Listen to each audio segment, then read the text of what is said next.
Our topic this week is attachment and clinging. And I'm titling this talk Attachment and Clinging, Being with What We Love.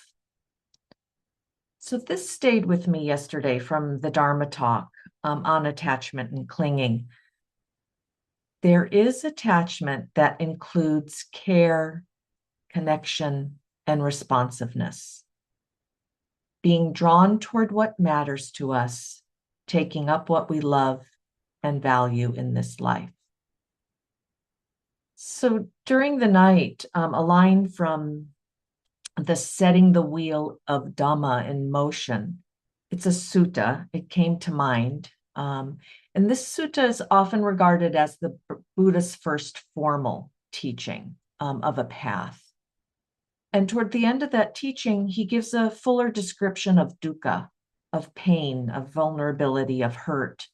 And one line in the sutta says that dukkha is being close to those you don't love and being separated from those who you do love.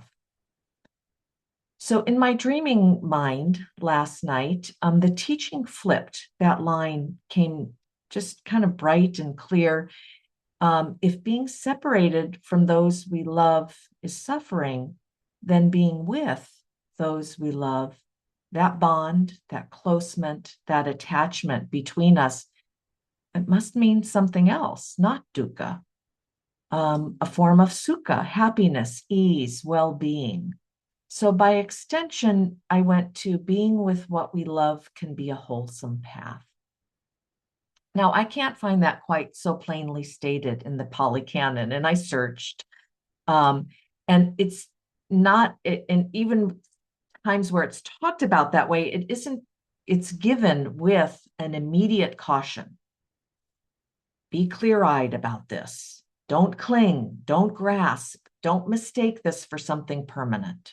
And we talked about that yesterday, about really the knowledge that what we love is going to change and trying to hold those together. So those cautions do matter, but I no longer aspire to or teach toward anything so pure or abstract that it bypasses our lived lives.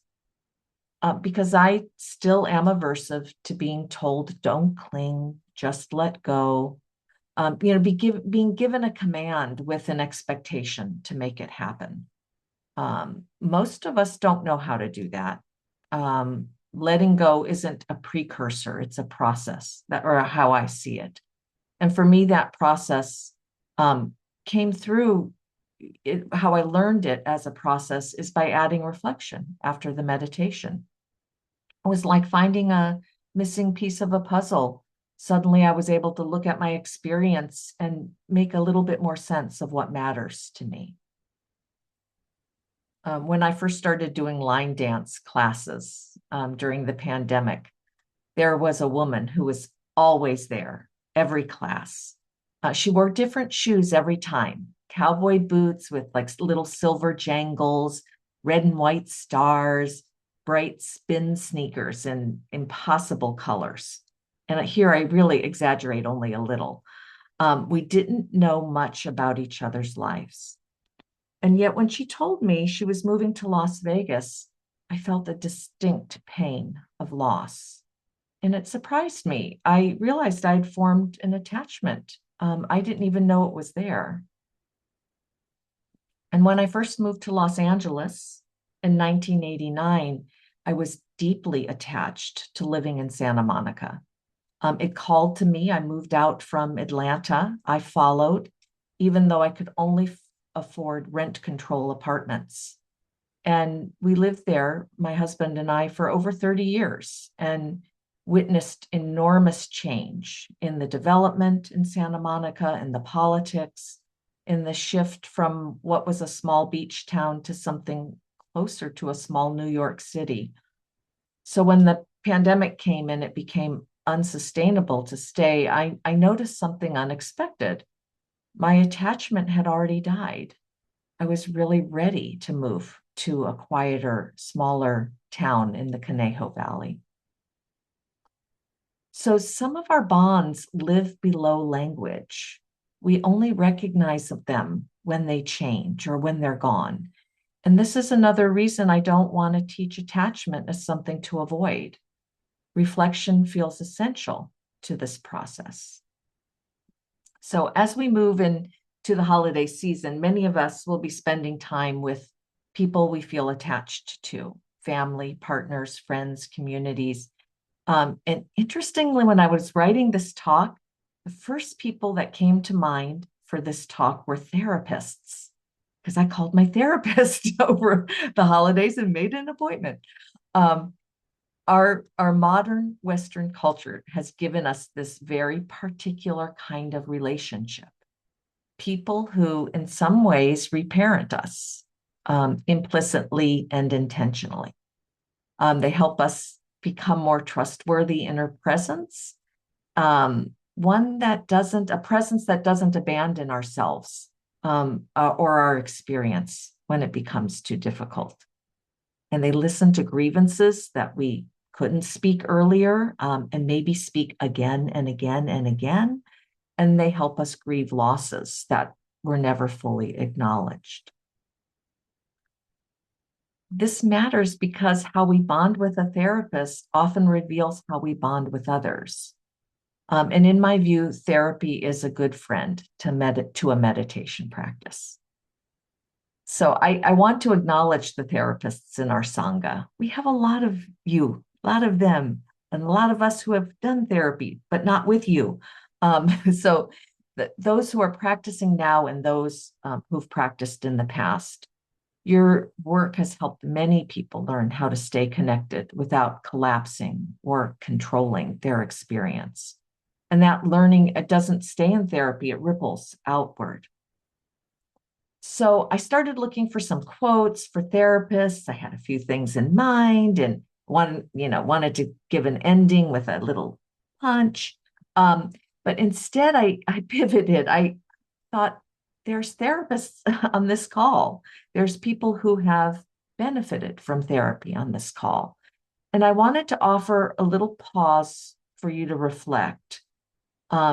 And then if there's anybody here this morning, a therapist or somebody who's benefited from therapy, that has something come to mind about what healthy functional attachment looks like for you, how it's felt, or how it's been learned.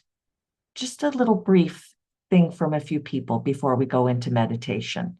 So I'm going to give about 30 seconds for reflection, and then if a few people would like to say anything, and if nobody speaks, then we'll just go right into meditation.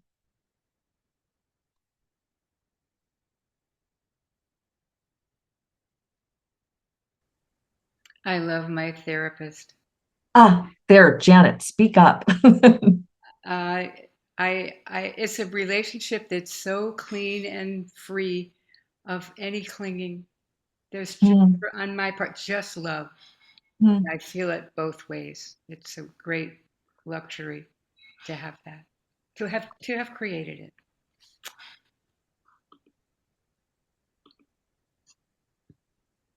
Help processing grief at a time of deep, deep grief for me. Real wonderful help.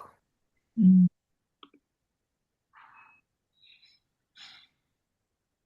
I had a therapist that I started with as my uh, person who keeps me going and has done that for so many years. I can hardly count them.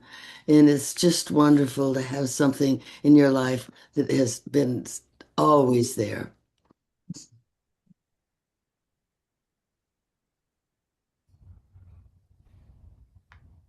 I can say it as a therapist. It is the most beautiful kind of love and care.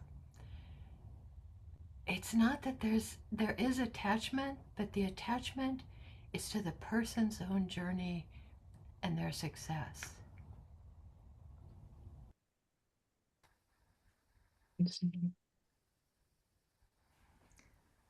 I'm thinking about the different people who have helped me reparent myself.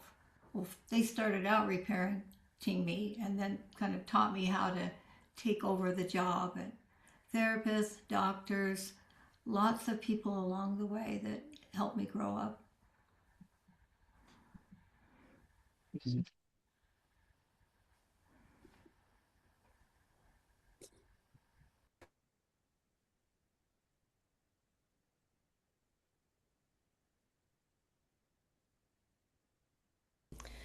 As a therapist, it's such a thrill to see people grow and change and take charge of their life. It's so satisfying.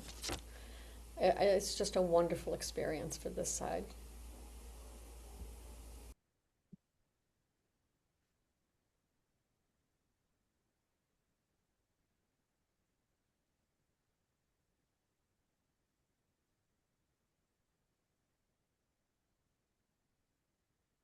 Okay, last call. All right. Thank you for participating in your meditation practice today and the Dharma talk today. We will now do our more formal practice, which is 30 minutes-ish of meditation in the form or fashion that you choose this morning. Then we'll have 10 minutes for reflection and 10 minutes to talk about that experience together. And I'll ring the bells through it. We'll be a little bit